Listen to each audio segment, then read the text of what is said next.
Jadi saya nggak merasa asing, jadi saya begitu sampai sini menjelang akhir tahun kemarin, ternyata sudah banyak juga. Kantor wilayah Bea Cukai Aceh menyebutkan Aceh rentan terhadap aksi penyelundupan barang dari luar negeri. Banyaknya jalur tikus di sepanjang perairan di pesisir Aceh menjadikan aksi penyelundupan barang marak dilakukan. Selain demi kebutuhan ekonomi, aksi penyelundupan juga terjadi karena minimnya pengawasan di jalur tikus.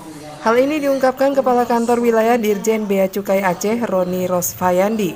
Dalam temu ramahnya dengan pelaku media di Banda Aceh Selasa pagi, Roni juga menyampaikan keberhasilan Kanwil DJ Bea Cukai yang berhasil menggagalkan banyak aksi selundupan barang dari luar negeri sepanjang tahun 2018. Di tahun 2018, sebanyak 372 penindakan telah dilakukan pihak Bea Cukai. Di antaranya menggagalkan penyelundupan 180 bungkus rokok tanpa cukai, menggagalkan peredaran 88 kg sabu, serta menggagalkan peredaran 80 ton bawang merah yang masuk secara ilegal dari Thailand dan Malaysia. Bahkan bawang-bawang merah ini sudah dihibahkan kepada sejumlah pemerintah daerah untuk dibagikan kepada masyarakat. Selain itu, Dirjen Bea Cukai juga berhasil mengumpulkan penerimaan untuk negara senilai 80 miliar rupiah lebih dari pengumpulan cukai dan 11 miliar rupiah lebih dari PPh impor. Penyelundupan barang-barang ke Aceh seperti apa kalau Bea Cukai melihat? Sementara masih besar, Bu, karena begitu banyak jumlah pelabuhan yang tidak terdeteksi sama pelabuhan yang legal. Pelabuhan tidak terdeteksi inilah yang jadi masalah. Sebenarnya kan ini begini, Bu.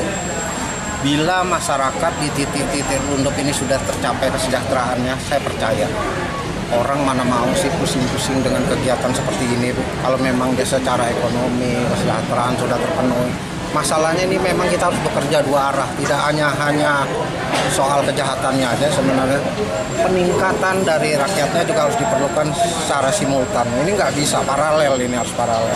Kalau masyarakat belum ini, mereka orang-orang yang menguasai daerah pantai, tahu dia di mana titik untuk masuk, di mana ini mau hebat kayak apa memberantas ya tetap aja dia akan bisa buka terus, dia menguasai dia.